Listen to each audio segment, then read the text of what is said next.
Kemudian Rasulullah SAW mengatakan, alhamdulillah peperangan antara orang-orang Syam dengan orang-orang Irak itu sudah selesai berkat dengan Islam.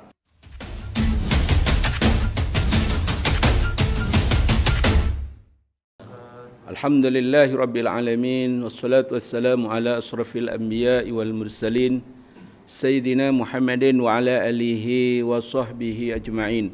Allahumma inni a'udhu bika an adhilla uzalla au adlama au yudlama alayya.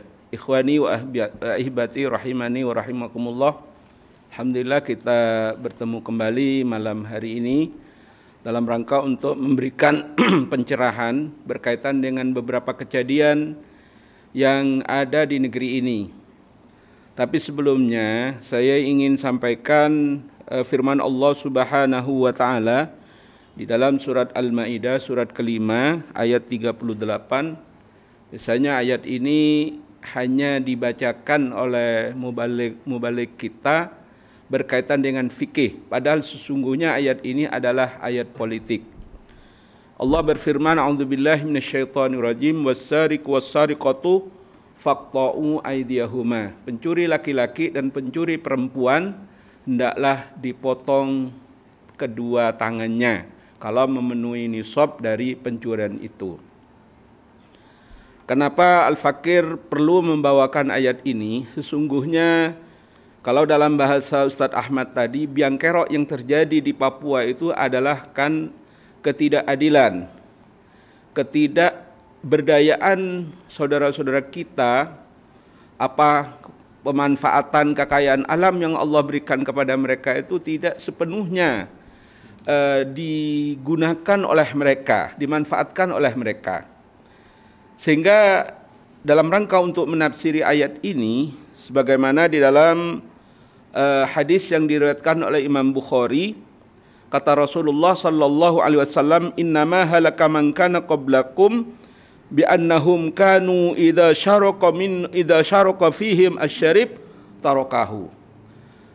Sesungguhnya hancurnya Bani Israel dan hancurnya orang-orang terdahulu sebelum kita ini, kata Rasulullah sallallahu alaihi wasallam, bi annahum kanu bihi syaraka, ketika mereka orang-orang yang orang-orang yang mulia di antara mereka itu menyolong, mencuri, tarakuhu, kemudian ia tinggalkan.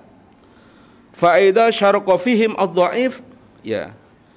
Kemudian apabila yang menyolong, yang mencuri itu adalah orang-orang yang lemah, qata'uhu, kemudian ia dipotong tangannya. Artinya para jamaah dirahmati Allah Subhanahu wa taala, sangat jelas sekali di Papua atau yang dulu bernama Irian, bagaimana emas-emas yang dikeruk oleh satu korporat yang tadi juga sudah disebutkan, bahwasannya setiap hari ya emas yang dikaruniakan oleh Allah Subhanahu wa taala di bumi Papua itu dikeruk habis oleh Amerika. Dan menurut berita yang sahih, yang masyhur, Indonesia sehari itu hanya dapat 1 kilo emas. Bayangkan, dari ribuan bahkan mungkin ratusan kontainer yang dibawa ke Papua. Maka jelas ketika kemudian rakyat Papua tidak mendapatkan apa-apa, rakyat Papua kemudian ada yang memberontak, ada yang ini, ada yang itu. Bahkan di beberapa WA group kita bisa saksikan di Papua, ya, bahkan di pucuk gunungnya itu harga semen saja itu bisa nyampe 250.000. Yang di kampung saya sawah hanya 50.000. Bayangkan berapa kali lipatnya. Bensin berapa?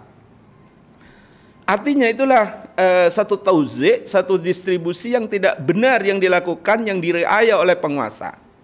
Sehingga kemudian memunculkan mereka itu menjadi orang-orang yang brutal, orang-orang yang beringas dan menggelari dirinya dengan istilah-istilah apakah OPM atau apa saja yang tadi disebutkan tadi. Lebih-lebih para jamaah dirahmati Allah Subhanahu wa taala, kemudian mereka itu di backup oleh negara adidaya.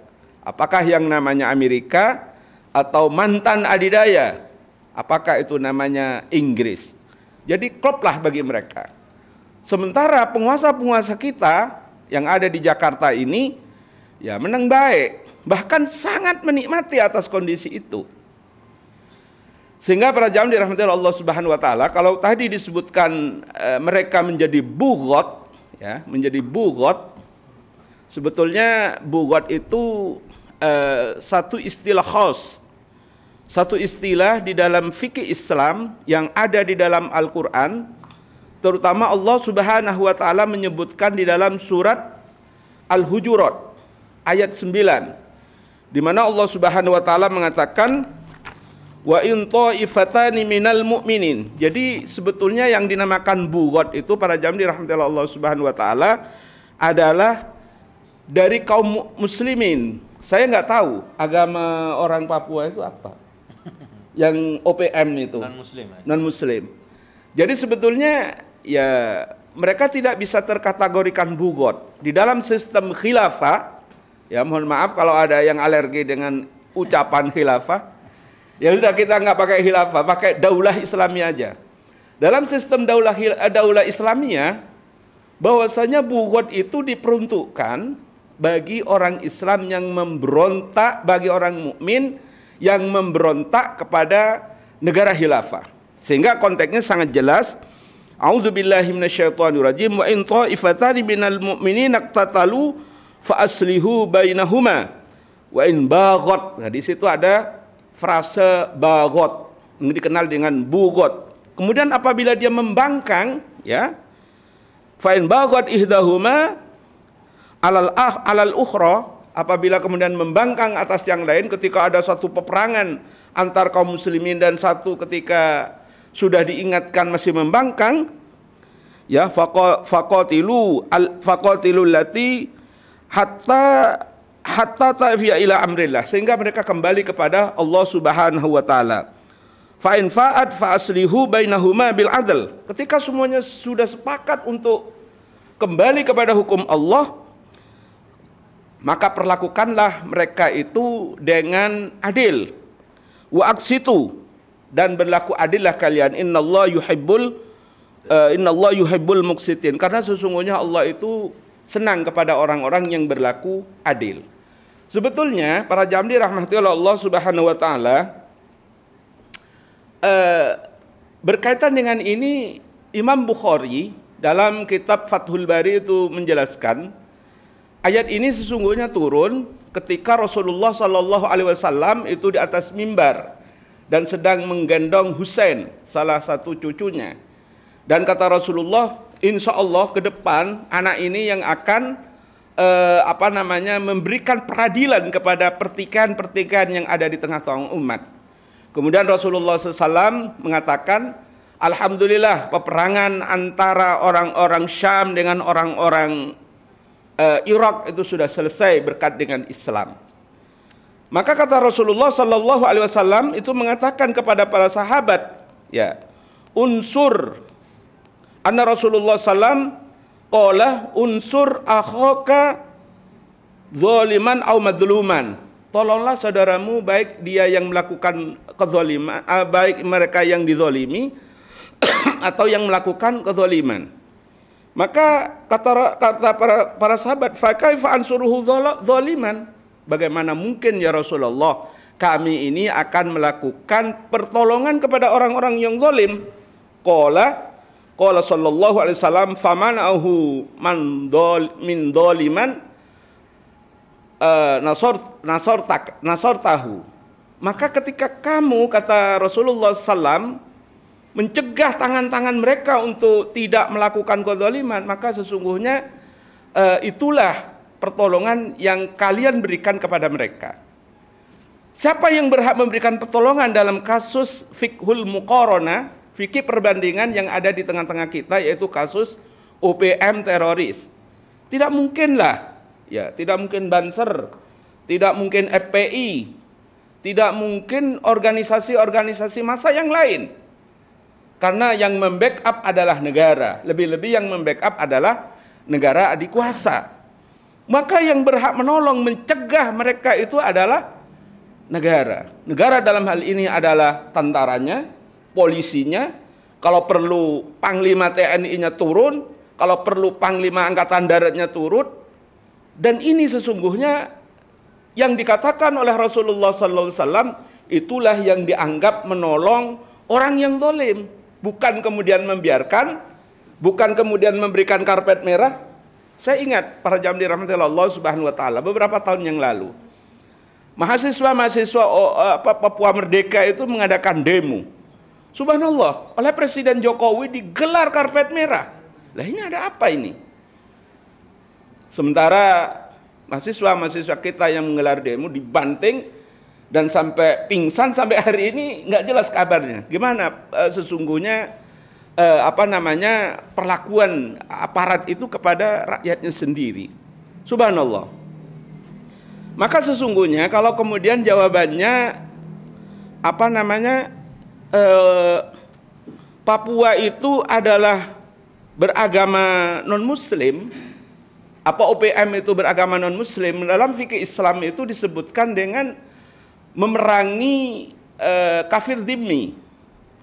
Ketika kafir dhimmi itu memberontak, ya dalam konteks negara daulah khilafah atau daulah Islamiyah, ketika kafir dhimmi itu memberontak, maka oleh Rasulullah Shallallahu Alaihi Wasallam dalam hadis yang sangat panjang itu diberikan 3 pilihan.